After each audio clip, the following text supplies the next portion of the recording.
អានុសាកន្លងមកហើយនឹងងការនៅវិទ្យាល័យពេលវេលាដែលមាននំឡៃដល់ឥឡូវក៏នៅស្រមៃពីសយ៉ាដែលមិនប្រាថ្នាអ្នកថ្មីចង់ក្រោយអ្នកទៅក៏ទៅអ្នកនៅក៏នៅតែរីងរៃអូនពីសំដីថាវាគ្មានន័យសម្រាប់ស្រីឡើយធ្វើមិនដេចបើបងមិនតន់សម័យនៅយំក៏អន់មិនសមនឹងចរណៃទឹកបងលែងដៃលែងអាឡោអាឡៃអូនមកភ្លេចក្តីសម័យដែលយើងបងវ័យដែលយើងសងពេលដែលអូនធ្លាប់ប្រាប់ថាមានតែបងចង់ក្រោយជាគេចង់ក្រោយអ្នកដែលបានកាន់ដៃអូនមិនមែនជាបងទេនៅតែស្ដាយនៅតែនឹកគ្នាទោះពេលនេះយើងនៅឆ្ងាយគ្នាធ្លាប់ជាគូក៏តែលើជាគូកម្មពីព្រោះរឿងរ៉ាវគ្រប់យ៉ាងមិនដោយតាមពេលវេលាបងសែនស្ដាយពុំងារការដែលយើងបានដាំជុំគ្នាប្រែក្រៀមស្រពោនដូចជាបងអូនទៅដែលគ្មានពេលលាកំងបងនឹងងំផ្ដាច់ទំនាក់ទំនងតែទងឡរបដល់ជប់នឹងចិត្តបងស្នេហ៍ស្នេហ៍ជប់នឹងបេះដូងវិញនេះឆ្លៃតែរំបងកតាបងជានិរន្តរ៍តែស្នេហ៍រីបាយបងមិនចង់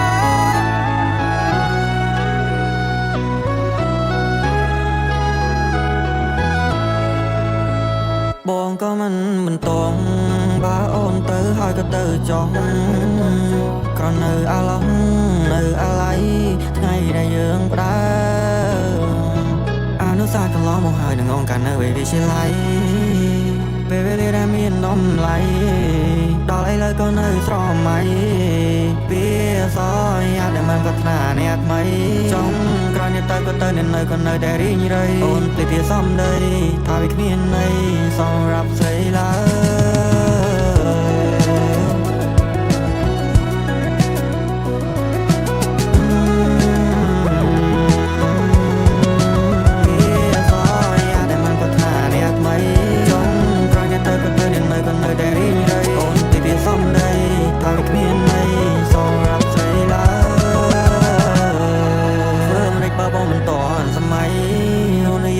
មិនសមនឹងចរណៃទៅបនលែងដៃលែងអាឡោអាឡៃអូនមកភ្លេចក្តីសម័យដែលយើងបងវ័យដែលយើងសងពេលដែលអូនធ្លាប់ប្រាប់ថាមានតែបងចង់ក្រោយជាគេចង់ក្រោយអ្នកដែលបានកាន់ដៃអូនមិនមែនជាបងទេនៅតែស្ដាយនៅតែនឹកគ្នាទោះពេលនេះយើងនៅឆ្ងាយគ្នាធ្លាប់ជាគូក៏តែលើជាគូកម្មពីព្រោះរឿងរ៉ាវគ្រប់យ៉ាងមិនដោយតាមពេលវេលាបងសែនស្ដាយពុំងារការដែលយើងបានដាំជុំគ្នាប្រែក្រៀមស្រពោនដូចជាបងអូនទៅដែលគ្មានពេលលា